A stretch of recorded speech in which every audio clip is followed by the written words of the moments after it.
പാറുട്ടി മെങ്ങടാ മറപ്പറയ്ക്ക് പറ്റില്ല, വെള്ളം ചൂടാക്കണം. ഇവിടെ പറഞ്ഞാ വെള്ളം ചൂടാവോ? പോയി തീ പിടിപ്പിക്കുക. തീ വെറുതെ അങ്ങോട്ട് പിടിക്കോ? വിറക് പറയെ പോയി വിറകെടുത്തോണ്ട് വരിക. വിറക് എടുത്തു വിചാരിക്കുക. പോയി വെള്ളം കോരിക്കേ. വെള്ളം കോരിയെന്നങ്ങോട്ട് വിചാരിക്കുക. ചെമ്പെടുത്ത് കെന്റിക്കരയ്ക്ക് നടന്നോളുക. ഞാൻ പുറകിലുണ്ടെന്ന് വിചാരിക്കുക. കാർത്തിക് നടന്നോളൂ. ഞാൻ നടന്നു അങ്ങോട്ട് വിചാരിക്കുക. എന്നിട്ട് മുമ്പിൽ അങ്ങോട്ട് നടന്നോളുക. നമുക്ക് രണ്ടോ അതിൽ കൂടുതലോ കുട്ടികൾ ഉണ്ടെങ്കിൽ ഇത്തരത്തിലുള്ള വഴക്കുകൾ നമുക്ക് സർവ്വസാധാരണമായിട്ട് നമ്മുടെ വീട്ടിൽ തന്നെ കാണാൻ സാധിക്കുന്നതാണ്. തുടക്കത്തിൽ വളരെ നിസ്സാരമായിട്ടും തമാശയായിട്ടും ഒക്കെ തോന്നുമെങ്കിലും കളി പെട്ടെന്ന് കാര്യമായിട്ട് മാറുന്നത് നമുക്ക് മനസ്സിലാക്കാനായിട്ട് സാധിക്കും.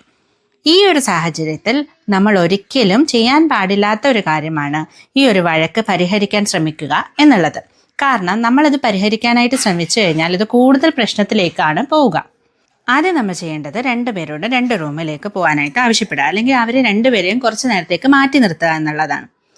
അതിനുശേഷം അവർ വളരെ പെട്ടെന്ന് തന്നെ കൂളാവും. ആ ഒരു സാഹചര്യത്തിൽ നമ്മൾ അവരോട് പറയേണ്ടത് ഈ ഒരു പ്രശ്നത്തിന് കാരണമായിട്ടുള്ളത് ആരാണ്, അല്ലെങ്കിൽ ഇതെങ്ങനെ ഉണ്ടായി എന്നൊക്കെ അവരോട് പറയുന്നതിന് പകരം, അവരെ കുറ്റപ്പെടുത്തുന്നതിന് പകരമായിട്ട് ഈ ഒരു വഴക്കിൽ ആരൊക്കെ പങ്ക് ചേർന്നിട്ടുണ്ടോ അല്ലെങ്കിൽ ഉൾപ്പെട്ടിട്ടുണ്ടോ അവരെല്ലാം ഇതിന് ഒരേപോലെ റെസ്പോൺസിബിൾ ആണ് എന്ന് വേണം നമ്മൾ അവരോട് പറയാനായിട്ട്.